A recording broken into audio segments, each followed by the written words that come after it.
बेरोजगार नौजवानों की भविष्य में एक सड़क का रोड़ा जो है वो सीईटी परीक्षा बनी हुई है। लगभग 3 साल पहले सरकार ने सीईटी परीक्षा को हरियाणा के अंदर ग्रुप सी और डी की भर्तियों के लिए इंट्रोड्यूस किया, लेकिन जो सरकार प्रत्येक वर्ष सीईटी परीक्षा कराने की बात करती थी, आज 3 साल बीत जाने के बावजूद भी कोई भी भर्ती सीईटी के माध्यम से ग्रुप सी और डी की पूरी नहीं हो पाई। सीईटी को लेकर जहां एक तरफ हरियाणा का नौजवान असमंजस में है, वहीं इस सरकार की इनकॉम्पिटेंसी इस परीक्षा के माध्यम से भर्तियों को करवाने की, उसको लेकर कहीं ना कहीं नौजवानों में सरकार के प्रति, मनोहर लाल खट्टर जी के प्रति, दुष्यंत चौटाला जी के प्रति बहुत ज्यादा रोष है। सरकार की असक्षमता सबसे पहले तो पॉलिसी बनाने में जाहिर होती है। पूरे हिंदुस्तान में हरियाणा इकलौता ऐसा प्रदेश है जहां इस पॉलिसी के माध्यम से केवल 4 गुणा अभ्यर्थियों को ही मुख्य परीक्षा में बैठने का मौका दिया जाएगा। अगर मैं शुरुआत की बात करूं तो जब यह परीक्षा हुई थी, जब 7.5-8 लाख नौजवानों ने इस भर्ती प्रक्रिया में हिस्सा लिया था, तो जो सरकार 2019 में परीक्षा केंद्रों को जिलों में कराने का दावा करती थी, तो कहीं ना कहीं उस चीज में भी सरकार जो है विफल हुई है। लेकिन आज हम आपके समक्ष उससे भी बड़ा एक नमूना हरियाणा सरकार द्वारा, जो हाल ही में 7 ग्रुप व 14 कैटेगरी के जो फिजिकल मेजरमेंट टेस्ट की लिस्ट हाल ही में हरियाणा स्टाफ सिलेक्शन कमीशन द्वारा जारी की गई है, आज उसका नमूना लेके आज हम आपके समक्ष पेश हुए हैं। सबसे पहले मैं आपका ध्यान, ये गुलाबी जो हमने टैग लगा रखा है, इस कागज की तरफ मैं आपका ध्यान आकर्षित करना चाहूंगा। 3 दिन पहले कट ऑफ लिस्ट जारी करी गई 7 कैटेगरीज के लिए, 7 ग्रुप्स के लिए और 14 कैटेगरीज के लिए। उसमें असिस्टेंट सुपरिटेंडेंट जेल फीमेल की जनरल कैटेगरी की कट ऑफ 80 रखी गई, जो इस कागज के अंदर लिखा हुआ है। उससे अगले कागज पे मैं आपका ध्यान एक अभ्यर्थी के रोल नंबर की तरफ भी आकर्षित करना चाहूंगा। उसी असिस्टेंट सुपरिटेंडेंट जेल फीमेल में एक अभ्यर्थी का रोल नंबर है 44589। और तीसरे कागज की अगर आप ध्यान दें तो इस अभ्यर्थी के सीईटी परीक्षा में 75.37 नंबर हैं, जबकि कट ऑफ लिस्ट 80 नंबर की है। तो यह सवाल हम हरियाणा सरकार से पूछना चाहेंगे कि इस प्रकार की गड़बड़ियां जो हरियाणा सरकार ने सीईटी के रिजल्ट में करी है, इसका जिम्मेवार कौन है। अगला केस मैं आपके समक्ष रखना चाहूंगा, यह संतरी जिसपे चिट लगी हुई है, फायर ऑपरेटर कम ड्राइवर का।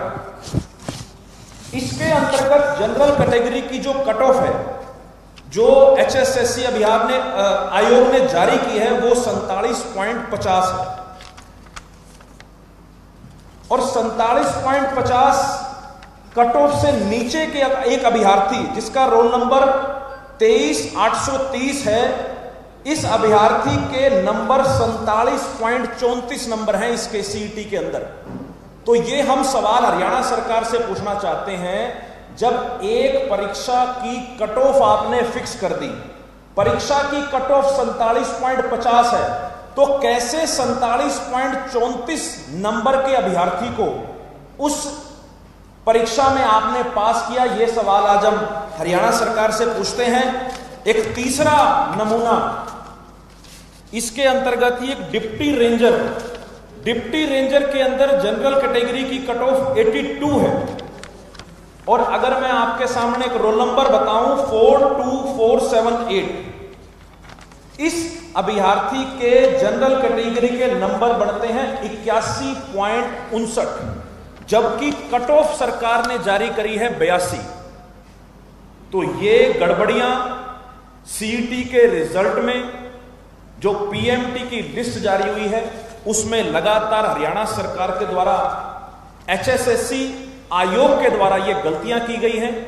इसकी वजह से विद्यार्थी परेशान है, नौजवान परेशान है, लेकिन प्रदेश में उनकी सुनवाई नहीं है। हाल ही में मुख्यमंत्री जी ने कल प्रेस वार्ता करके बड़े स्पष्ट शब्दों में यह बोला कि हम सीईटी को 4 गुना ही रखेंगे, लेकिन आगे आने वाले समय में इसमें संशोधन किया जाएगा। इसका मतलब कहीं ना कहीं मुख्यमंत्री जी भी ये मानते हैं कि सीईटी के अंदर, इस पॉलिसी बनाने के अंदर सरकार से खामियां हुई हैं, सरकार से गलतियां हुई हैं। तो हमने ये जो आपके सामने 3 नमूने हरियाणा सरकार के सिर्फ इसलिए रखे, ऐसे हजारों केसेस हैं जिनके रिजल्ट्स सीईटी के जो आए हैं उनमें गड़बड़ है। इसके अलावा सोशो इकोनॉमी, ईडब्ल्यूएस और ईएसएम की वजह से जो रिजल्ट्स के अंदर परेशानियां विद्यार्थियों को झेलनी पड़ रही हैं, हम चाहते हैं कि हरियाणा सरकार उनका भी कोई निवारण करे। अभी कुछ दिन पहले सीईटी मुद्दे पर हरियाणा युवा कांग्रेस ने करनाल के अंदर सीएम आवास का घेराव किया। आपने देखा हजारों नौजवान पूरे प्रदेश से उठकर करनाल पहुंचे और मुख्यमंत्री जी से गुहार लगाई। वहां प्रदर्शन के दौरान हमने सरकार के नुमाइंदे, वहां के एसडीएम साहब को हमने ज्ञापन सौंपा और उस ज्ञापन के माध्यम से विद्यार्थियों की जो मांग है वो सीईटी परीक्षा को सभी के लिए मेंस परीक्षा में बैठने का मौका जो है हरियाणा सरकार को देना चाहिए। हमने ये ज्ञापन के माध्यम से मनोहर लाल खट्टर जी तक ये अपनी डिमांड पहुंचाई, लेकिन आज उस बात को लगभग 20 दिन निकल जाने के बावजूद हरियाणा सरकार की तरफ से, मनोहर लाल खट्टर जी की तरफ से इस पर कोई भी पहल नहीं की गई। सीईटी संघर्ष समिति के कुछ सदस्यों ने 2 दिन पहले दिल्ली के अंदर राज्यसभा सांसद दीपेंद्र सिंह हुड्डा जी से मुलाकात करी, हमसे मुलाकात करी और हम लोगों ने इस संघर्ष का अगला रास्ता क्या हो इसके लिए हमने रणनीति बनाई। और आज आपके समक्ष मैं हमारे इस संघर्ष का अगला जो रास्ता है वो मैं आपके समक्ष बताना जा रहा हूं। हरियाणा युवा कांग्रेस ने और एनएसयूआई ने हमने ये फैसला लिया है कि 10 जुलाई से पूरे प्रदेश में लोकसभा के मुताबिक सीईटी मुद्दे पर बड़े प्रदर्शन हरियाणा युवा कांग्रेस इस सरकार के सामने करने जाएगी। प्रत्येक लोकसभा में जिला सचिवालयों के बाहर बड़े धरने प्रदर्शन विद्यार्थियों को, अभ्यर्थियों को साथ लेकर हम लोग करने जा रहे हैं, जिसमें प्रदेश कांग्रेस नेतृत्व वहां पर हमें समर्थन देने और जो अभ्यर्थी हैं वो इसके अंदर पूरे बढ़ चढ़कर भाग लेंगे। तो पहला हमारा 10 जुलाई का सोनीपत के अंदर हमारा विशाल धरना प्रदर्शन सीईटी मुद्दे को लेकर हमारा रहेगा और उसके बाद 15 जुलाई को हमारा हिसार का कार्यक्रम रहेगा।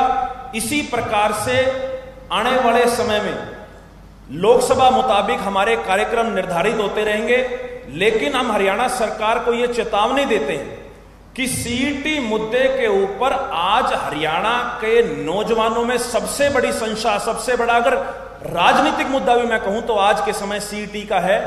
हम दोबारा से हरियाणा सरकार से यह गुजारिश करते हैं, यह आह्वान करते हैं कि सरकार इस मुद्दे के ऊपर सरकार संज्ञान ले और सीईटी सभी अभ्यर्थियों के लिए क्वालिफाई किया जाना चाहिए, क्योंकि ये माननीय उच्च न्यायालय में भी इसकी 11 तारीख की एक रिव्यू पिटीशन बची है।